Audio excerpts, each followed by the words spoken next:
What is going on, everybody? It's your good friend, RHG, Random Hero Gaming. Man, is it good to be back, and I got a good topic to talk about for you guys today. Today, I want to talk a little bit about Gen Z men leaving the political plantation. And what do I mean by that? Boomers, when they grew up, it was, you were either a Democrat, a Republican, or you were just a centrist that, hey, I like this guy better. He's running on this side. I'm going to vote for him this time. I'm going to vote for a Republican this time, like Reagan, or then a Bill Clinton comes in and they're like, oh, yeah, I'll vote for a Bill Clinton. But something has happened with Gen Z men that is permanent, and it's going to be terminal for the country. And what I mean by that is, now that they've left the political plantation, I don't really think there's much chance, per se, to put them back on it.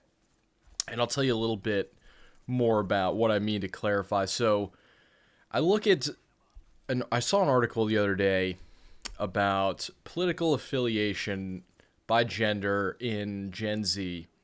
And there was some jabroni on Fox News, some kid like 20 years old, just yapping on Fox News, just like dishing out cope to the boomers that, the next generation, Gen Z, is the most right wing and Republican generation ever. They're all gonna be Republicans. They're all gonna be loyal Republican voters. The country's saved. They believe in your ideals. They look at what you guys did and they're like, yeah, we want more of that. Yeah. So his justification for this was that Gen Z men have totally left the Democratic Party. And he just kind of leaves it at that. Men have totally left Democratic Party. They're not voting for Democrats. In surveys, they're not answering that they're Democrats. And they're moving towards the Republican Party. Well, I looked at those surveys because I just wanted to see for myself, is Gen Z the most diverse and online generation really moving to the right?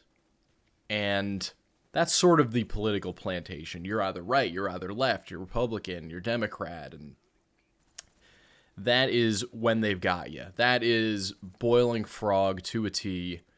Democrats, yeah, they really hate white people. They treat men like crap. But Republicans don't do anything to really fight that. They kind of discreetly will try to sort of replace you in your homeland, and they'll demonize men just as much as Democrats. They'll say man up and get married young and do all these things and then do nothing for divorce court, family court, no types of reform. So anyway, I digress. Gen Z men, according to the survey, 30% of Gen Z men identify as Democrat, 56% of women identify as Democrat. That's a lot. And for the Republican side, about 20-something% of women identify Republican.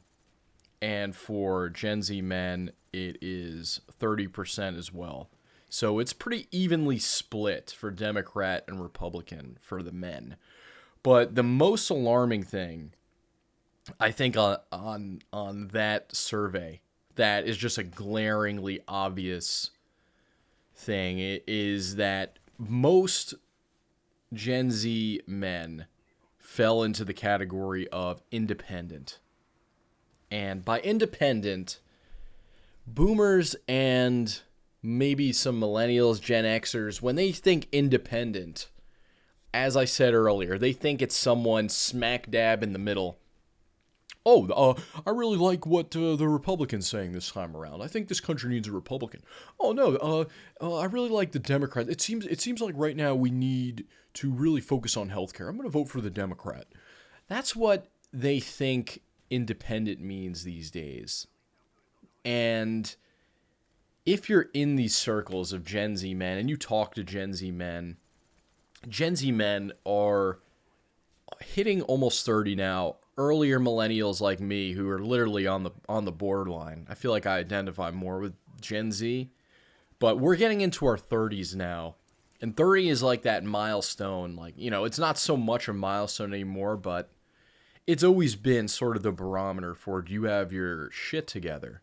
Are you married? Are you having a child? Do you own a home? And those realities are becoming increasingly more difficult to achieve. And it's way more demoralizing. And there's way more of a stigma against it if you are a man and you don't have those things. So Gen Z men are being sort of humiliated. Not only are they not being the providers that biology and their ancestors have really ingrained in them, this innate need to be a provider, this innate need to be a protector, a conqueror, it's become increasingly more difficult. I'm not saying most people aren't, or I'm not saying some aren't. I mean, obviously, there's outliers and there's 1/5. Another thing, the survey I saw the other day, I'll make another video about this, where only 1 in 5 adults, married or unmarried, just from the age 18 to 65, are having sex on a weekly basis. 1 in 5. So that's another story. But most men, the vast majority, are struggling, are not hitting benchmarks their parents did at the same age, if ever.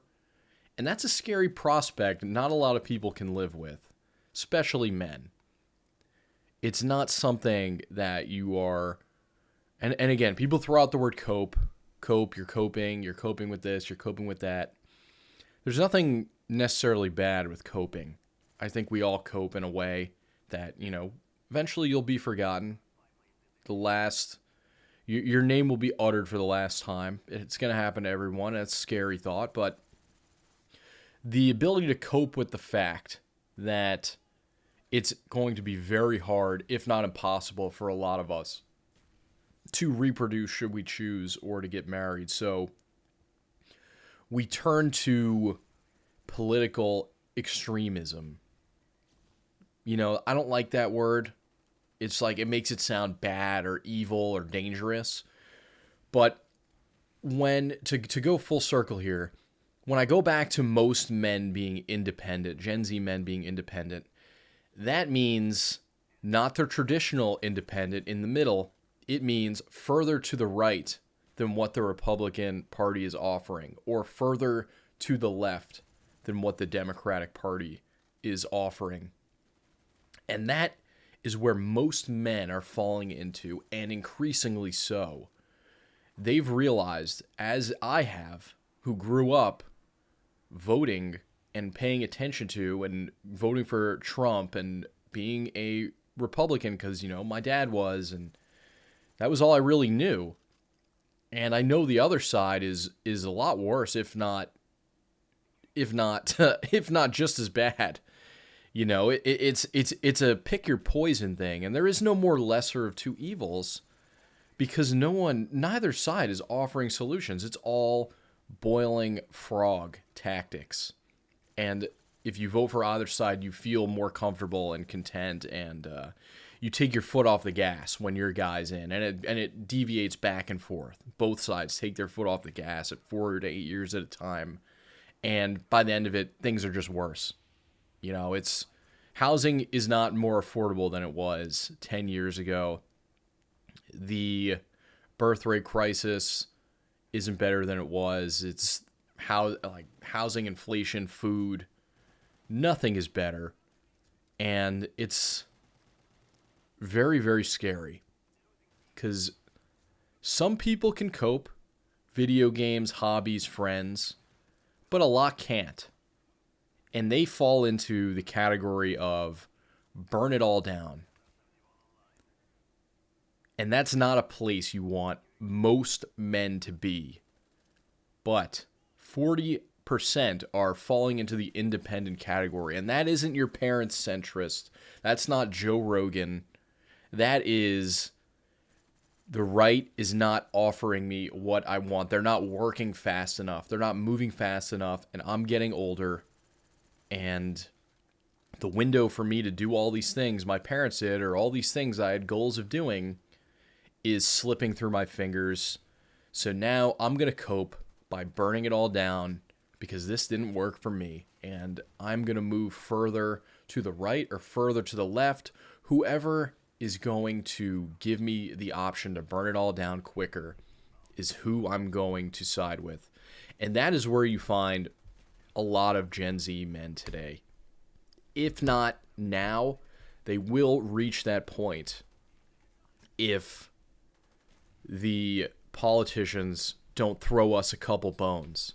And even if they do kind of throw you a bone, you need to press and demand more, because where we're at now, the dating, mating game, the gender roles game, it is so far, it's deviated so far from our nature, from our biology, that people are going to start snapping. And we see it happen, sadly, and it's sad when it does. But that is the environment that this country has created.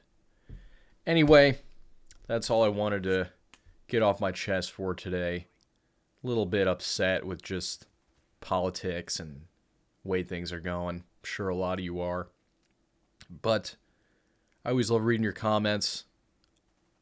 I can't imagine anyone seriously saying either political party is offering the right solutions or moving fast enough or even understands the gravity of how difficult it is to make that jump from young adult to adult, if that makes sense.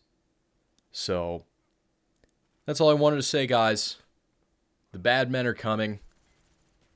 The people offering to burn it all down as the solution are going to win if this doesn't course correct, and I don't think the politicians and the pundits realize that, and it's kind of alarming. But then again, I can't blame you guys. I can't. Who can blame you? The boomers gaslight you. They just tell you, work harder, do this and do that. But it's not a good enough answer for me, for most of you. And this isn't a left versus right thing. It's a turn the ship around thing, because both sides have really, really damaged you and have damaged this country that our parents and grandparents grew up in. That was a lot more pleasant than it is now. Have a good night, everybody. Thank you all for 10,000 subscribers. I'm at a loss for words. Peace.